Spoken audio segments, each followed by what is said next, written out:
ሰው እያሳረደ ቤት ንብረት እያስወደመ ከንቲባ የሚባል ነገር አይሰራም። በዚህ ጉዳይ ውስጥ እጁ ያለበት የትኛውም አመራር ይታሰራል፣ ይጠየቃል በሕግ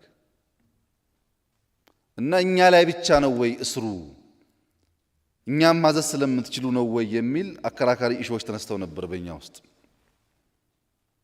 በዚህ ግጭት እና በሰው ግድያ ውስጥ እጄ እንዳለበት ከተረጋገጠ እኔም ፍርድ መቅረብ አለብኝ።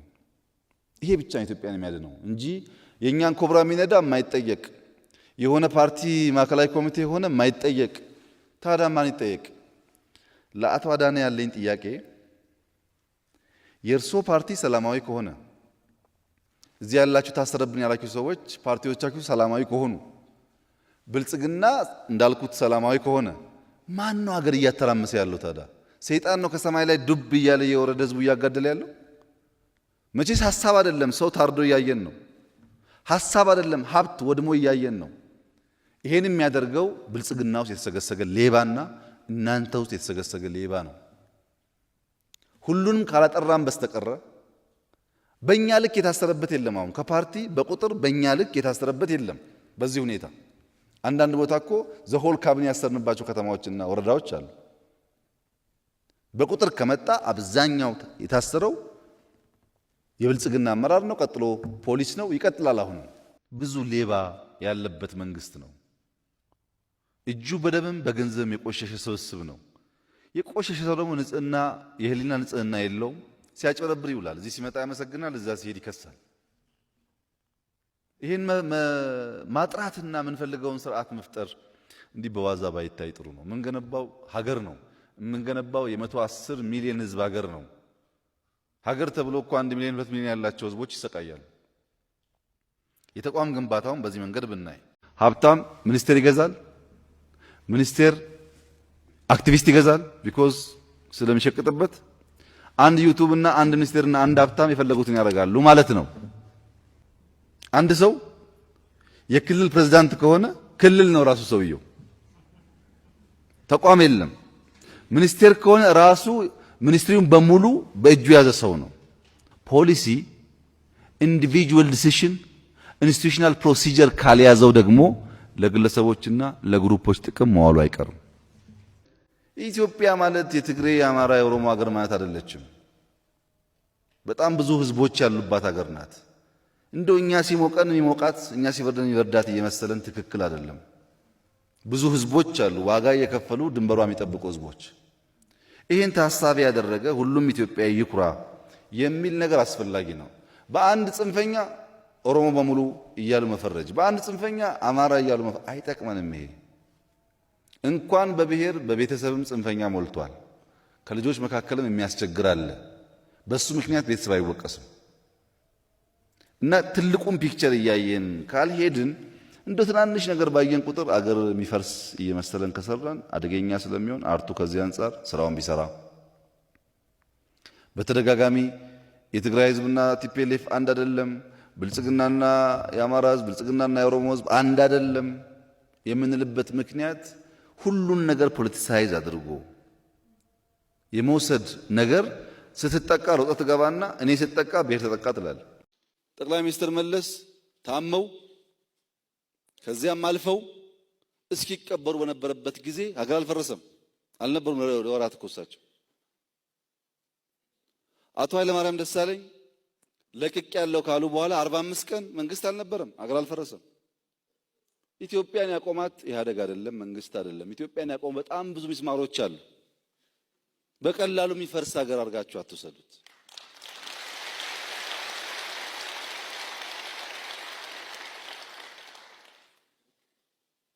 አንዳንዱ አሁን ተነስቶ ኢትዮጵያን መበተን የሚችል ይመስለዋል። አንዳንዱ ደግሞ አሁን ስልጣን ቢያገኝ ኢትዮጵያን እንደ ወርቅ በወርቅ ማድረግ የሚችል ይመስል። ሁለቱም ውሸት ነው፣ አይሆንም። በአንዴም አይፈርስም፣ በአንዴም አይገነባም። ያደክማል፣ ጊዜ ይወስዳል። እንደ ወንድማማች እንደ አንድ ሀገር ህዝቦች እንተያይ። ብሔራችን፣ ቋንቋችን፣ ሃይማኖታችን፣ ጾታችን ጌጥ ፈርጥ የሚያቀራርብ እንጂ የሚያጣላ የሚያጋድል እንዳይሆን ለፖለቲካ ነጋዴዎች ጆሮ ሰጥተን ህዝብና ህዝብ አጋጭተን አገር እንዳናፈርስ ሁላችንም በአስተውሎት ስራችንን እንስራ ማለት ፈልጋለሁ። አመሰግናለሁ። ሰው እንዲሰድብህ የማትፈልግ ከሆነ አትስደበው። እንዲመታህ የማትፈልግ ከሆነ አትምታው። እንዲገፋህ የማትፈልግ ከሆነ አትግፋው። አንተ ላይ ሊሆን የማትፈልገውን ሰዎች ላይ አታርግ። ዋናው ሩል ባንተ ክፉ እንዲደረግ የማትሻ ከሆነ በሰዎች ላይ ያን አታድርግ ነው። በዚህ መርህ ብቻ ከተገዛን ሰላም ወረደ ማለት ነው። አሁን ችግሩ እኛ ስናደርግ ትክክል ሲደረግብን ግን ስህተት ስለሆነ ነው። ፓስተር የሚለው የላቲን ወርድ እረኛ ማለት ነው።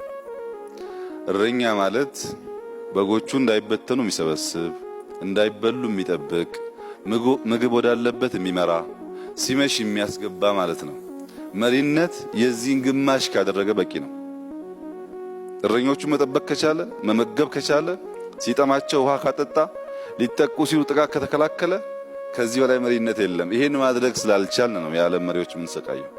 እና ፓስተርነት ከመሪነት ያነሰ አድርገው የሚያስቡ ሁለቱም ያልገባቸው ሰዎች ያሉ። በርቀት ሳይወት ወጣት ይመስሉኛል።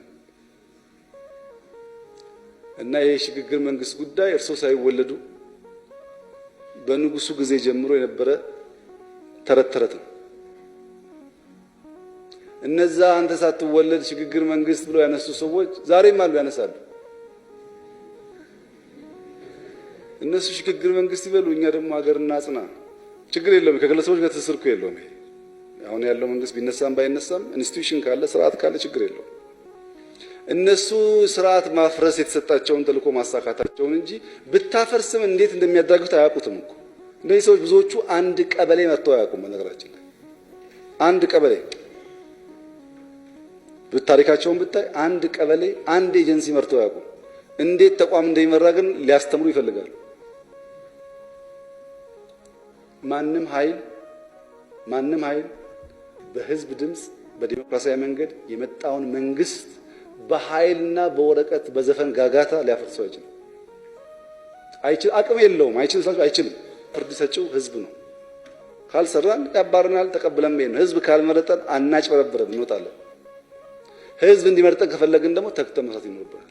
ከሰራን ህዝብ የሚፈልገው ስራ ስለሆነ በዚሁ አግባብ ማየት ጠቃሚ ነው። ብዙ ጆሮ መስጠትም አስፈላጊ አይደለም።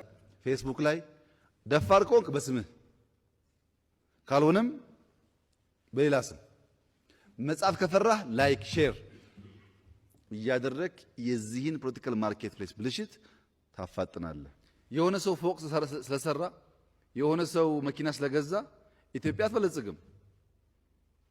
የኢትዮጵያ ብልጽግና የሚረጋገጠው በርከት ያለ ቁጥር መካከለኛ ገቢ ያለው ስናደርግ ነው። የዚህ ገበያ አውድ ምንድነው ያላችሁ እንደሆነ the 3C ይባላሉ። አንደኛው ኮራፕሽን። እጁ ንጹህ የሆነ ሰው ብዙም በስልጣኑ ማግበስበስ የማይፈልግ ሰው የሆነ ሀብታም የሆነ ግሩፕ የሆነ ነገር ሊይዘው አይችልም። ነፃ ስለሆነ የራሱን ነፃነት ቫልዩ ስለሚያደርግ በሆኑ ኃይሎች ሊጠለፍ ይቸገራል። ሊሳሳት ይችላል። በቀጣይነት ግን ሊጠለፍ አይችልም። እኔ እንትን ተወካይ ነኝ እንትን ነኝ አይልም። ኮራፕትድ የሆነ ሰው ግን ሌባ የሆነ ሰው ግን በሻይ ካላገኘው በውሃ ካላገኘው በላፕቶፕ ካላገኘው በመሬት ታገኘዋለህ። ሁለተኛው ኮራፕሽን ብቻውን የፈለገውን አያሳካም። ኮንፍሊክት ይፈልጋል።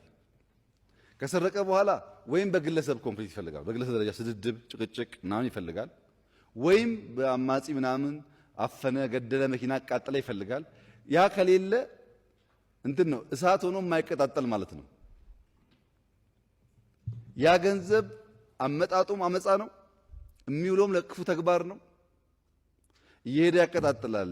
ለፌስቡከኛው፣ ለአመፀኛው በአመጽና ግጭት ውስጥ ግጭትና አመጹ ባይዘው ውጭ ብቻ አይደለም። እዚህ አዲስ አበባ ውስጥ በፌስቡክ በዩቲዩብ ጭቅጭቅ ያለበት አውድ ይፈጥራል። ከኮራፕሽን ከግጭት በኋላ የሚመጣው ነገር ካፕቸር ነው። አካባቢን፣ ሰፈርን፣ ወርቅን፣ ብርን ካፕቸር ማድረግ፣ ስልጣንን ካፕቸር ማድረግ ነው። በሰፈር ደረጃ ካፕቸር አለ። በፖለቲካ ሃይራርኪ ደረጃም ካፕቸር አለ።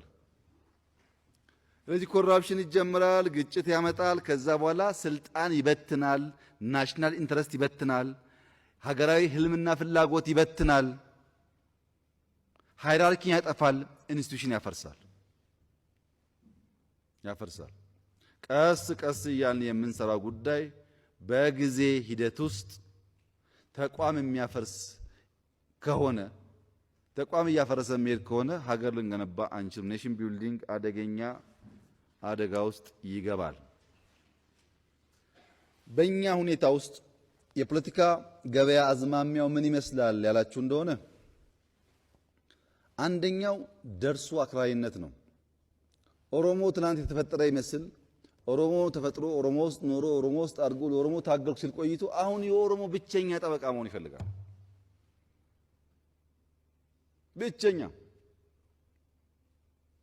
የሰፈር ጠበቃ መሆን ይፈልጋል። አክራይነት በስቷል። ሁለተኛው ሌብነት ነው። ጊዜ፣ ገንዘብ፣ መሬት ምናምን መስረቅ ቅድም በገለጽኩ መንገድ። ሶስተኛው ዓለም አቀፍ ተጽዕኖ ነው። ተጽዕኖ ቅድም እንዳነሳሁት አጀንዳ ሴት እያደረገ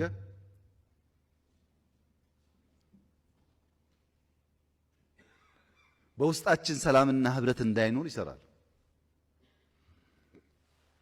ይሄ ቻሌንጅ ፌስቡካችሁን ተመልከቱ፣ ዩቲዩብ ተመልከቱ። ነገርየው ፍሬ አፍርቶ ወጥቶ ውጭ ባይታይም በየጓዳው 2 ሰው 3 ሰው ተቧድና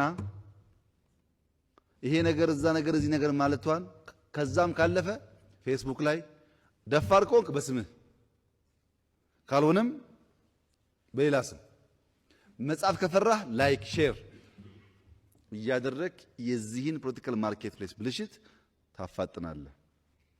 ነገር ግን ፖለቲካል ማርኬት ፕሌስ ሲበላሽ ቼንጅ የሚመሩ መሪዎች ስራቸው ቤቢ ሲቲንግ ነው። ልጁ ሲስቅ እሰይን አንበሳ ብለህ አቅፈህ ልክ ሲያለቅስ እንኪ ተሸከሚው ካልክ የቼንጅ መሪ አይደለም። ልጅ ይስቃል፣ ያለቅሳል። እነዚህን ጉዳዮች ቤቢ ሲቲ እያደረግን እያስማማን እያግባባን እንዳንጠፋፋ አድርገን ካልሄድን በስተቀረ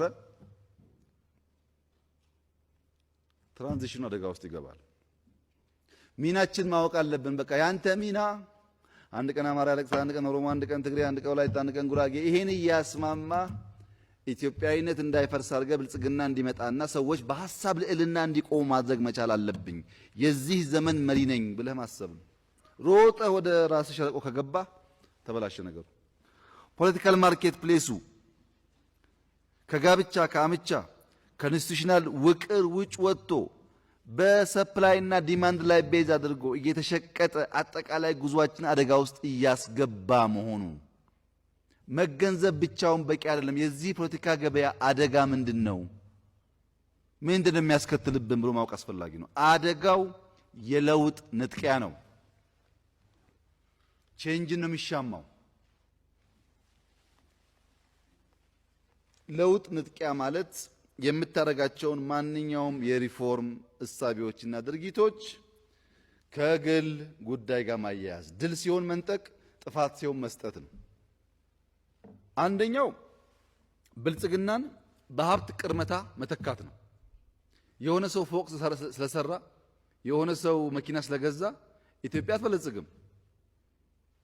የኢትዮጵያ ብልጽግና የሚረጋገጠው በርከት ያለ ቁጥር መካከለኛ ገቢ ያለው ስናደርግ ነው። መካከለኛ ገቢ ያለው ሰው በሚሊየን ስናበዛ ነው ብልጽግና የሚረጋገጠው። የኢትዮጵያ ነፍስ ወከፍ ገቢ 4000 5000 ከገባ እርሳው። አሁን በየሰፈር የምትጣላውን የሚሰማ የለም። 4000 እና 5000 እስኪገባ ድረስ ቤቢሲት አድርግ። እዛ ከደረሰ በኋላ ሰው ጊዜ የለውም። ሞርጌጅ አለበት፣ መኪና አለበት፣ ነዳጅ አለበት፣ ጊዜ የለውም ስላንተ ወሬ። እዛ እስኪደርስ ድረስ ግን አመጠን ካላደረስን በስተቀረ ወደ ኋላ ሲመለስ በነበረበት አይቆምም። በብዙ መጠን ወደ ኋላ ሄዶ ወደ ጠለቀው የችግር ምንጭ ይገባል።